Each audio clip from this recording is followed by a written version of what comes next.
Hello, I am Louis DeJoy, Postmaster General and Chief Executive Officer of the United States Postal Service. I am pleased to announce that the presidents of the 4 postal unions have agreed to work with the Postal Service on a joint leadership task force. This new partnership will enhance our work with election officials in jurisdictions throughout the country. We will address issues relating to voter education and best practices of the stakeholders in administering mail-in voting for the 2020 election. I am here with the union presidents to talk about the upcoming election season. 2020 has been an unprecedented and challenging year for our nation. The coronavirus pandemic has been disruptive to our economy and our daily lives.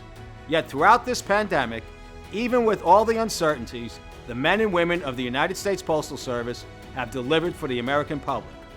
Our entire organization is working toward the same objective, to ensure that we fulfill our role in the electoral process and maintain the trust of the American public.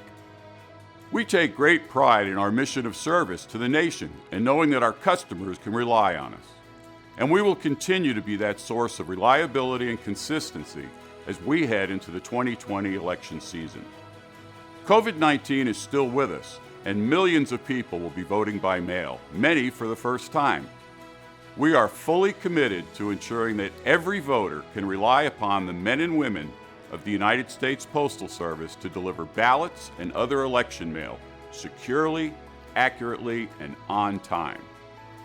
We're excited to work together in this task force to ensure that our successful history of handling election ballots continues as we respond to our expanded role in the electoral process.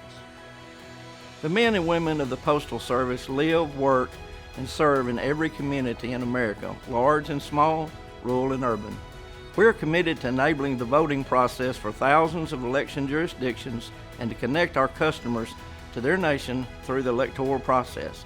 We take great pride in this responsibility. We have proven robust practices and procedures for processing election mail efficiently and with integrity, and a long history of meeting the expectations of the voting public. In every post office and processing facility, the Postal Service has the ability to process and deliver the high volumes of election mail expected in the coming weeks. We are highly focused on this task. Postal workers are ready and committed to deliver for our country. The Postal Service has a long history of supporting the electoral process, and this year is no exception. We work with election officials and mailers to ensure that the process runs smoothly. We also work internally to reinforce our best practices for mail handling and timely, secure delivery. The American public can count on the Postal Service to deliver this year's election mail. Many states and localities are introducing or expanding options for mail-in voting. And that's why we've invested in major educational efforts to inform and support America's election officials. And because the election rules for voters may differ throughout the country, we are providing resources for voters so they can make informed decisions about their preferred voting method. For voters who choose to use the mail to cast their ballot, we ask them to be mindful of their state election rules and to request and return their ballots as early as possible. We want to be sure that when you use the mail to vote, your vote will be counted. Rest assured, the Postal Service remains fully committed to the timely and efficient processing of ballots. The volume of election mail may be higher this year, but we're ready for it. We are proud to play such an important role in America's electoral process. You can have great confidence in the 630,000 men and women of the United States Postal Service and in our ability to deliver America's election mail. Thank you.